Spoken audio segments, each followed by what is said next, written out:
everybody, welcome back to Dungeons, Yes and Dragons, the series where I teach you what I learned earning 2 master's degrees in theater and working for like a decade in improv to make you a better actor, a better improviser, and a better all-around storyteller in TTRPGs. It's Dungeons, Yes and Dragons. I still haven't written a theme song. Last week, we talked about applying the basics of yes and to your TTRPG games. And so this week, we're going to talk about kind of the obvious follow-up question. Okay, so I'm yes-anding, I'm supporting, I'm collaborating, but how do I know when to do it? How do I know when it's my turn to speak, or if I'm not talking enough, or if I'm talking too much? Or should I set somebody else up for a cool moment, or should I take the cool moment myself? There can be a lot of challenge involved in being a good and collaborative player at the TTRPG table, especially if your table has a mix of very talkative and very sort of quiet and reserved players.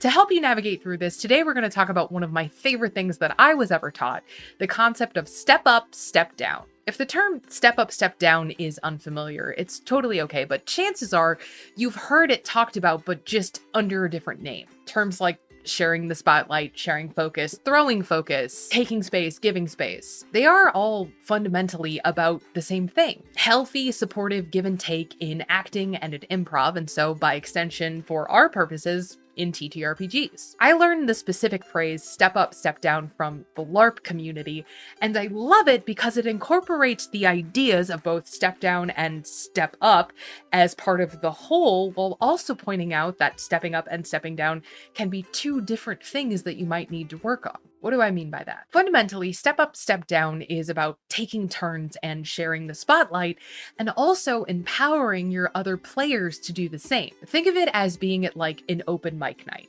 Everybody you're playing with should have the opportunity to step up on stage and have their moment, but then it is also their responsibility to step down and give somebody else the stage so they can shine. Now, one of the criticisms that I get when I talk about this is like, duh, this is so easy. Why are we even spending time talking about this? But as TTRPG players, if we really want to improve our skills and build a more collaborative table, it's important to think about and evaluate how we as individuals look at this kind of stuff, because it can really show us where our strengths and weaknesses are. For some people, stepping up might be extremely difficult.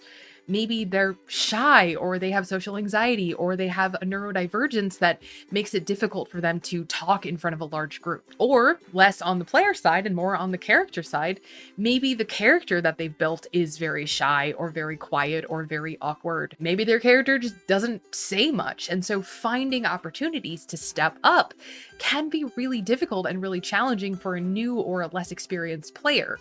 Playing a strong and silent type can be fun, but if your character never gets the opportunity to shine because you're constantly being talked over by the more verbose members of your party, it can be less than a rewarding experience. Similarly, if you were like me, you might struggle with the step down. Maybe you're the player who always has a good quip, or you're super funny, or you love like riffing on a joke that comes up at the table, or you are the champion of the dramatic monologue, which again is absolutely fantastic, and that can add a lot to your table and to your gameplay as a whole, but it's important to be cognizant of the balance that you're setting up at your table. When we talk about the concept of step up, step down at the TTRPG table, we're actually talking about sort of a threefold responsibility. The responsibility of the individual player, the responsibility of the table working collaboratively together, and the responsibility of the DM to facilitate the first two. We're looking for balance.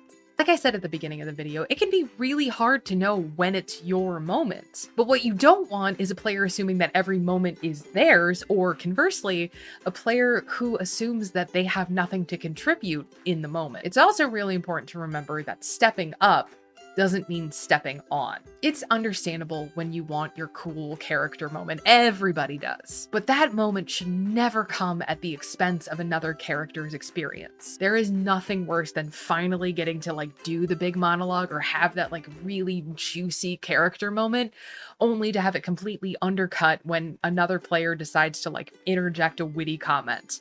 It's happened to me so many times, and it is the worst feeling in the world. So that's not what we're looking for either. If we go back to our open mic metaphor from earlier, it's also a great way to address the issue of time. Because when we talk about step up, step down, we're not talking about like a 1-to-1 ratio. You talk now, I talk now, they talk.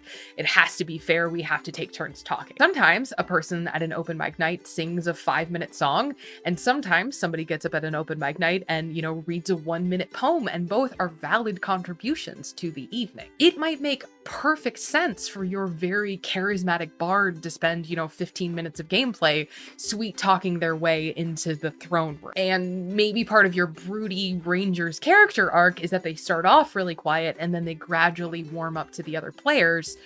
That's fine. When we talk about step up, step down, we're not talking about the time spent talking. We're talking about giving players the opportunity to do the thing that they want to do or say in a collaborative, supportive atmosphere without worrying about being steamrolled or interrupted. One thing that I do want to stress is that whenever I talk about step up, step down, there's usually a lot of people who are really good at the step up part in the crowd who start to feel a little bit uncomfortable. And they say, okay, well, so what you're saying is that I should never contribute and I should never say anything ever again and I'm a terrible person. And I promise that is not what I'm saying. It is okay to seize your moment, to give the big speech, to have that moment of character revelation or like realizing something about your backstory. Those are gifts. Those moments are gifts that we give to other players at the table to make the game better and cooler and more immersive. And they're amazing when they happen. So what I like to gently suggest in those moments when a